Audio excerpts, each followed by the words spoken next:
Hello. If you've chosen to listen to this video, then you're probably already awake enough to know that if there is a body or a section of the population that's claiming the legal or moral right to kill another section of the population, that alarm bells ought to sound.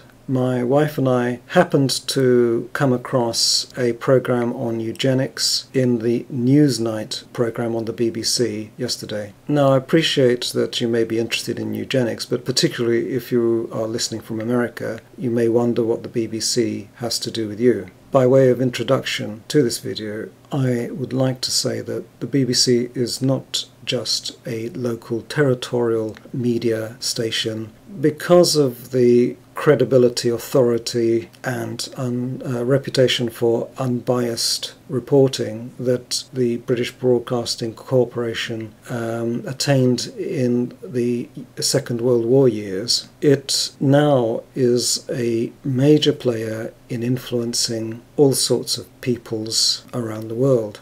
Does the BBC deserve this reputation? Well, in the opinion of myself and my wife, no, it does not. Additionally, although this video is about this particular program's treatment of the subject of eugenics and what it may indicate that the establishment is up to in this area, I have also done an analysis at the end of the video of how mainstream media takes a subject which is very tricky to deal with. After all, we are talking about killing people, and appears to us to be pushing the eugenics agenda. How technically is that brainwashing achieved?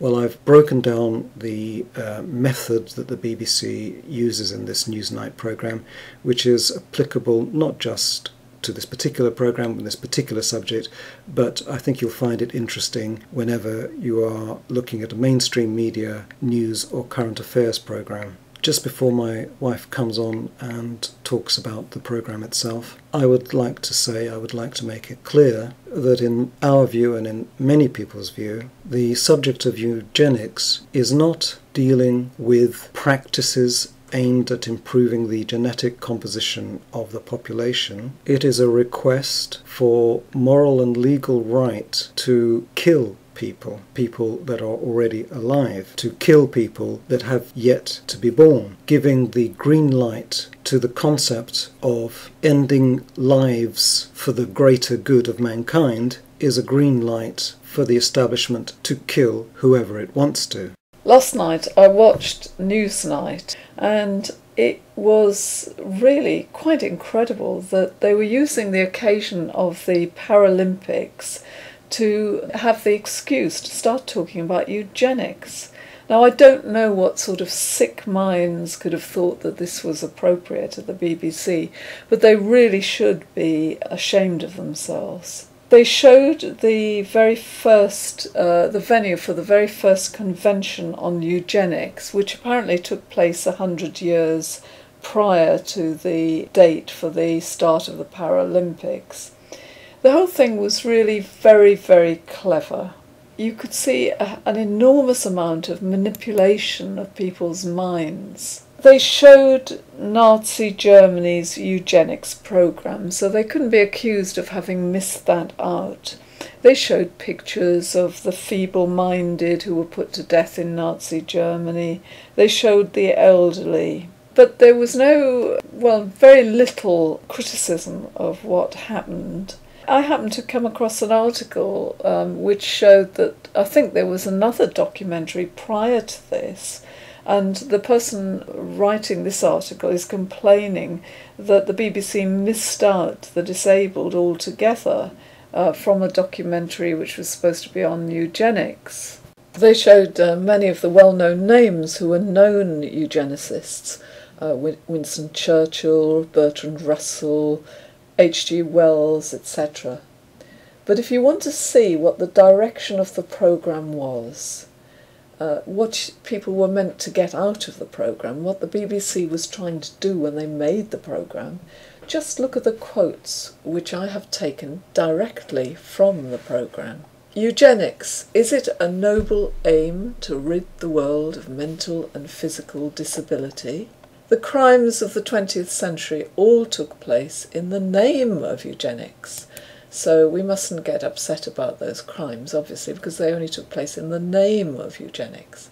Can we embrace the promise of eugenics without its totalitarian connotations? A modern, humane eugenics driven not by coercion but by individual choice. In many ways, eugenics united right and left. You bet it did. Well, we know, those of us that have been following what's going on in the world, know that the right-left paradigm is just nonsense anyway.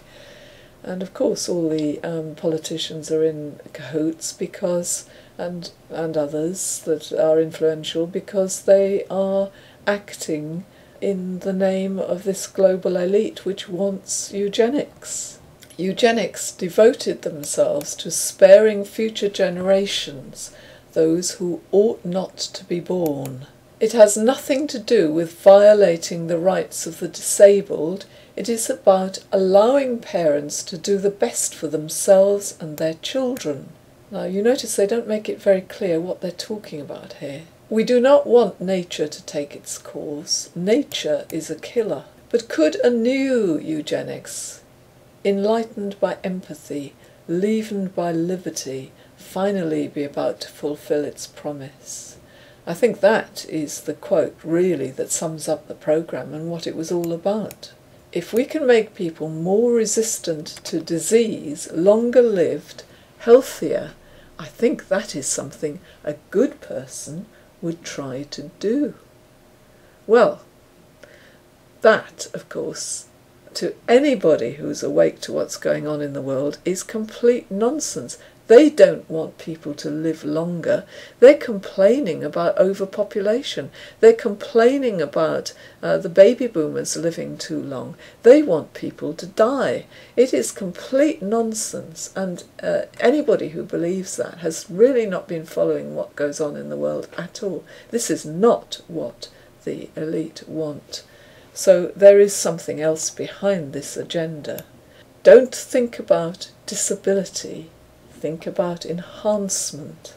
Now it's quite noticeable that they don't really make it at all clear in the programme exactly what they're talking about. What do they mean? Do they mean that parents will have children incubated in test tubes with the genes carefully selected, a la Brave New World? They just don't make it clear, and this is something you notice about all of these programmes in which they're trying to change the viewpoint of the population. They are not very specific ever, because being specific would cause a furore, I think.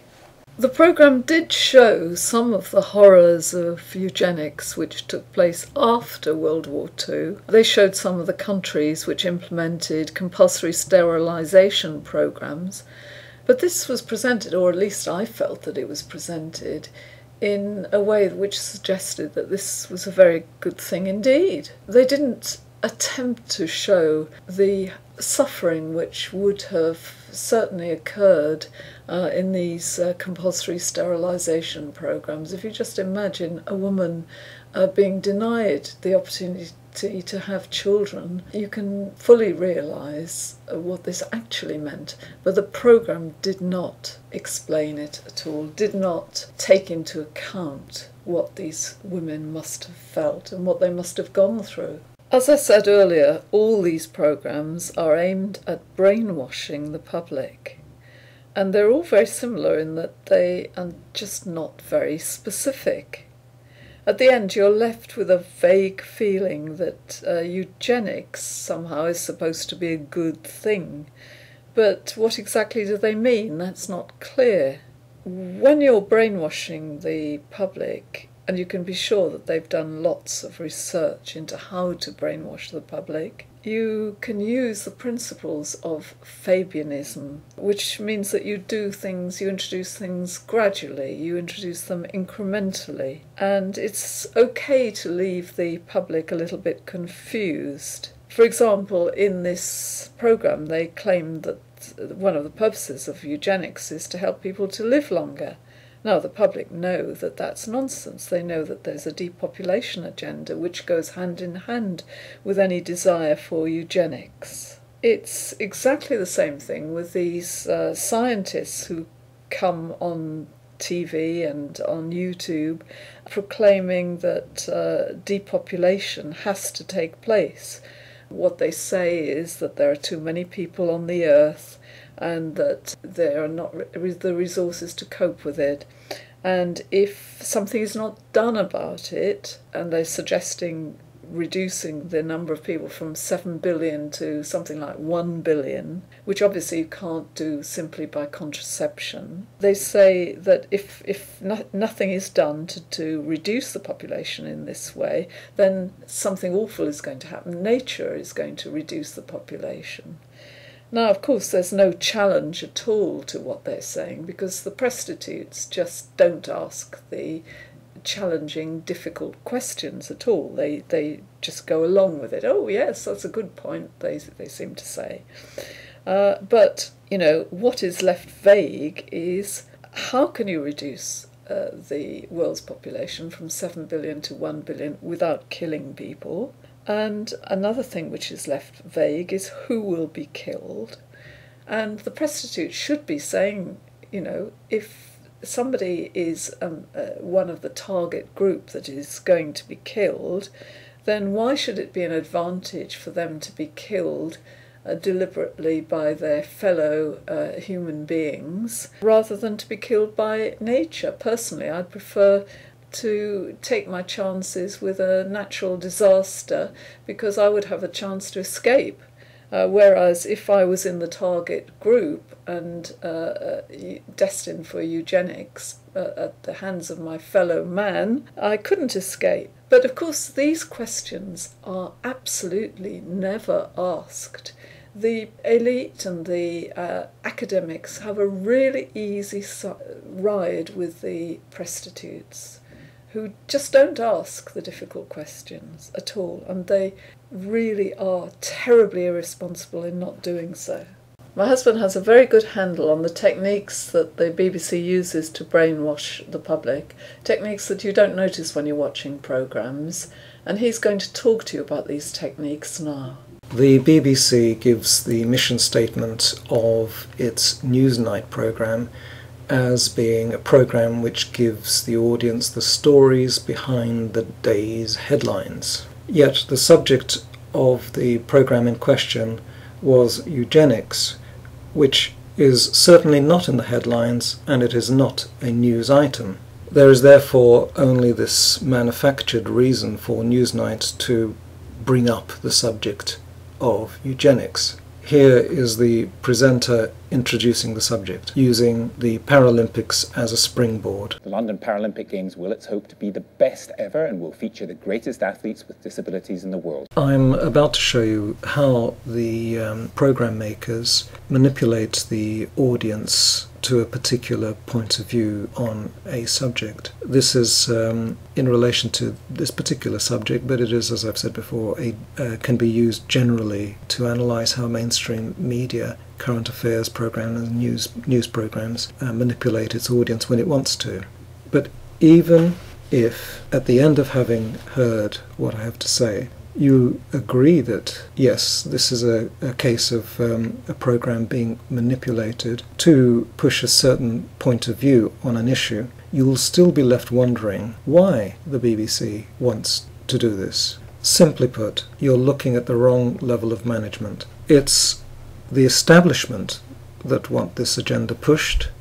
The establishment pushes the relevant buttons in the government pushes the relevant buttons in the BBC upper management pushes the relevant buttons for the Newsnight editorial team. The prostitutes duly use their technical skills to produce the desired results. The BBC is wholly under the control of the government, which dictates what the tax that is levied on everyone in the UK that watches TV pays to the BBC. That's widely known in the UK, but what's not widely known is that the government can and has also taken back money from the revenues that it's raised from the BBC, so that it is very insecure as to the level of its revenue and to what level of its revenue it can keep. So it is totally dependent on the UK government.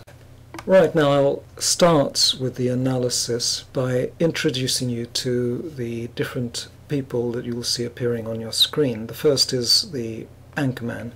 Now you may feel that you already understand the role of the anchorman very well. That is, to look affable, have a certain degree of gravitas, to be able to read an auto cue in an efficient way, and yet be able to make you feel that he's speaking directly to you. But there's much more to it than that. An anchorman is one of a very limited group of people who are allowed to look directly at the camera, allowed to look directly at the audience. You may conveniently think of the role of the anchorman as being a truth giver. The anchorman does just that, precisely that, when they're reporting on, say, a natural disaster that is an actual fact, or some other item of unarguable fact. The audience has built up a trust at these people that look directly at them and accept that what they say is true. Their power to influence is therefore extremely great, and the mainstream media uses their power when it wants to influence the audience. You will notice that no one who looks directly at the camera, directly at the audience, ever speaks other than to a script. The anchorman is reading from an auto cue on a script that has been passed through several levels of editorial checking. Also, people who are speaking directly to camera on film, say outside the studio, are probably both speaking to an agreed script, but also the film will then go into post-production and will be edited carefully at that point. What happens next is that the studio anchorman hands the audience over into the hands of the external anchorman. This person is standing outside a building. You may often have wondered why on earth you have some man or woman, usually in the rain or in the cold, pointlessly outside the studio in front of something. It is in this country often the Houses of Parliament. The reason for this is that these people in themselves will have no authority, but because they're standing in front of something, the implication is that they are reporting on some factual matter. In this case, he is standing in front of a building that once held a debate on eugenics. That supposedly gives him some authority. This is very important because immediately before the introduction of the studio debate, you will hear this outside anchorman, this really nobody, who is able to express an opinion because of the authority he has been given by this program, as follows.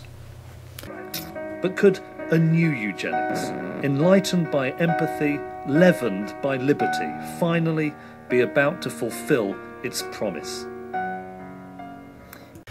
Now, I would ask you to listen to this clip of this external anchorman again. This time, listen to the music. You will hear the heavens open up. It's elevating stuff. But could a new eugenics, enlightened by empathy, leavened by liberty, finally be about to fulfill its promise? Yes, what the BBC is doing here would be comical if it wasn't so sinister. Returning back to the sequence of the programme, after the external anchorman has done a little opening piece, he then interviews the professor, the academic, who is given as the authority on the subject. You will notice that this person is allowed to look so close to the camera, it's as near as damn it, making him a truth giver. Now, this worthy professor is later on shown in the studio. He is able to express his point of view in the studio, and therefore you may wonder why it is that it was necessary to film him outside prior to coming into the studio.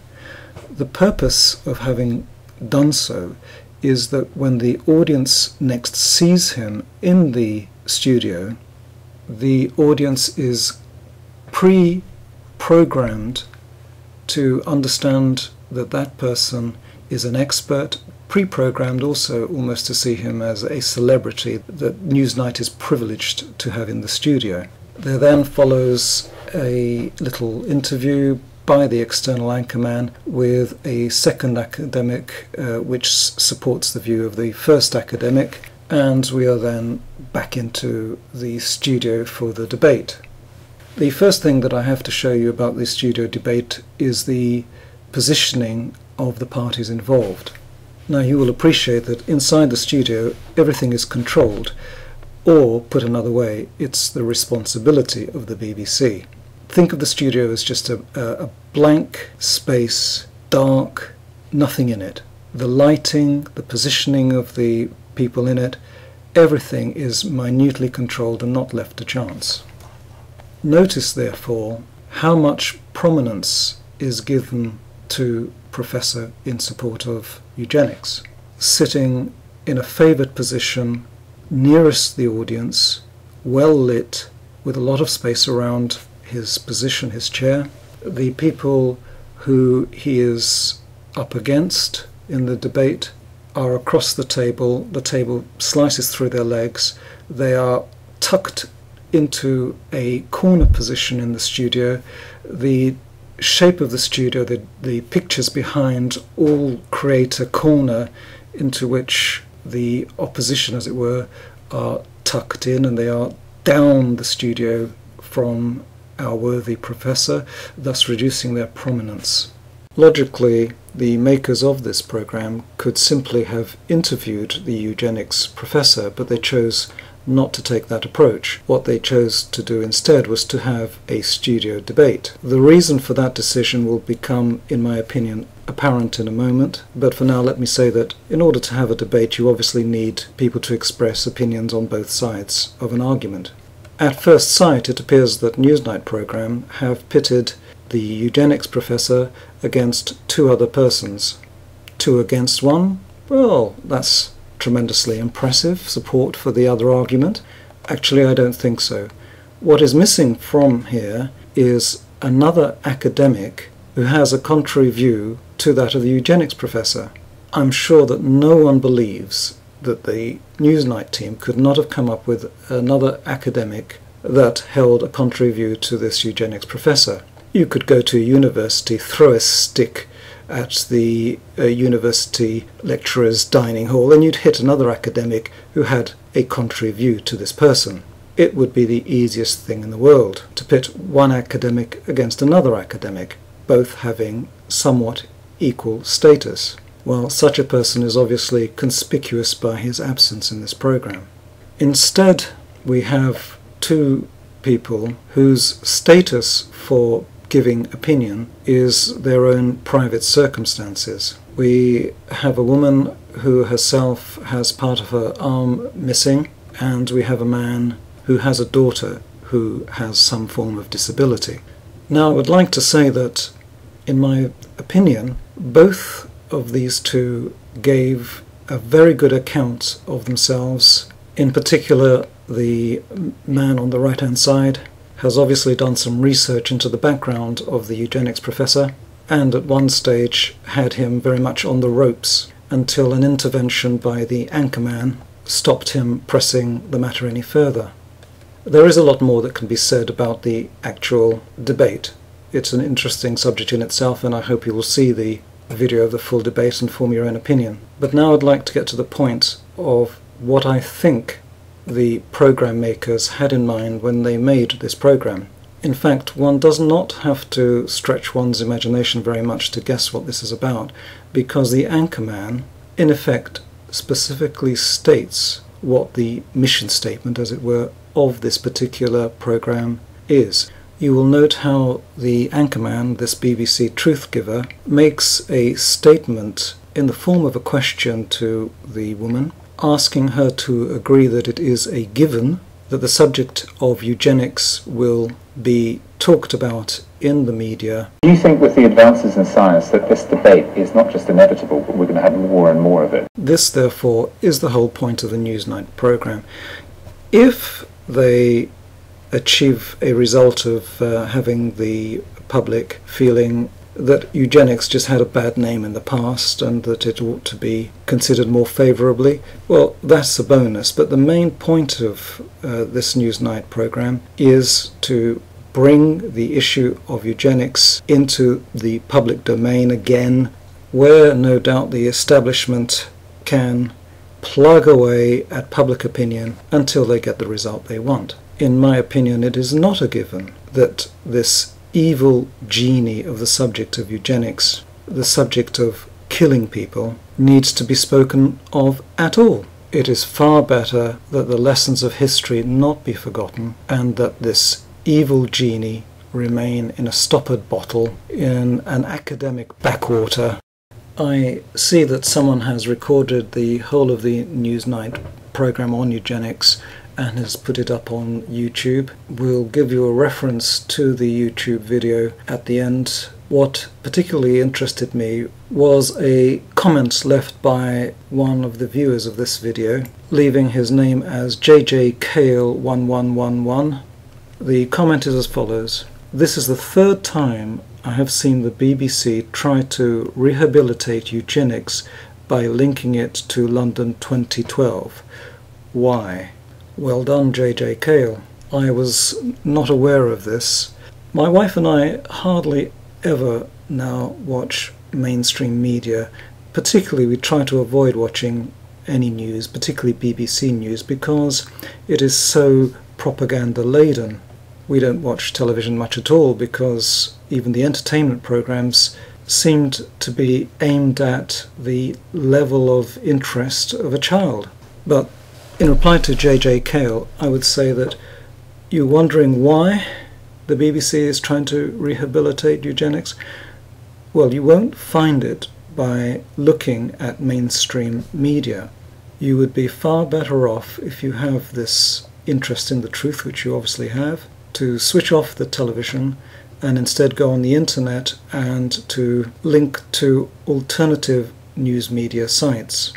And there you will very soon discover why the BBC is trying to rehabilitate eugenics. We give a link to some of the alternative news media programs. Please bear in mind that this situation of there being alternative news media sites is not going to last very long. You have a window of opportunity before all these opposition voices are closed down. I suggest you make very good use of it whilst you still can. But could a new eugenics, enlightened by empathy, leavened by liberty, finally be about to fulfill its promise?